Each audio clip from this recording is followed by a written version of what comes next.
L'accident vasculaire cérébral est une maladie du cerveau, une maladie neurologique du cerveau qui conduit à une destruction du cerveau et donc à des symptômes qu'on développera tout à l'heure. Cet accident vasculaire cérébral est lié à deux phénomènes, soit une artère qui saigne, et c'est un hématome, c'est une constitution d'un hématome au niveau du cerveau et qui va détruire une partie du cerveau, soit une artère qui se bouche par un caillot, et effectivement, cette artère ne vascularisant plus la zone du cerveau qui lui est en quelque sorte dévolue, eh bien, cette zone du cerveau privée de vascularisation va se détruire. Quels sont les symptômes qui doivent amener à penser que l'on peut faire un accident vasculaire cérébral? La marque de fabrique et l'installation brutale, certes, mais surtout, les symptômes sont très rapidement progressifs, c'est-à-dire que la paralysie, qu'elle soit complète ou qu'elle soit partielle, va s'installer en quelques minutes. Paralysie d'un côté du corps, à droite ou à gauche. Des troubles de la sensibilité, picotements, fourmillements, anesthésie d'un côté du corps vont s'installer également de façon très rapide.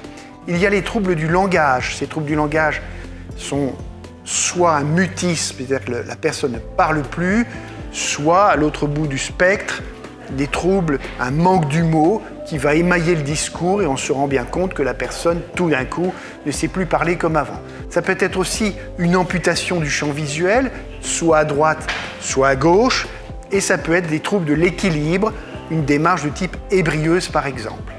Tous ces symptômes peuvent être isolés, associés entre eux, et peuvent être parfois précédés de symptômes beaucoup plus brefs. On a une paralysie, par exemple, d'un hémicorps qui va durer 3-4 minutes. C'est un symptôme d'alerte de l'accident vasculaire cérébral. Malheureusement, comme c'est régressif spontanément, les personnes n'y font pas très attention, mais il peut y avoir une récidive, et la récidive peut conduire à des symptômes beaucoup plus importants, avec des séquelles beaucoup plus importantes. Quelles sont les causes? Eh bien, la cause la plus importante de l'hématome cérébral, c'est-à-dire une artère qui se rompt, est une hypertension artérielle qui est insuffisamment traitée.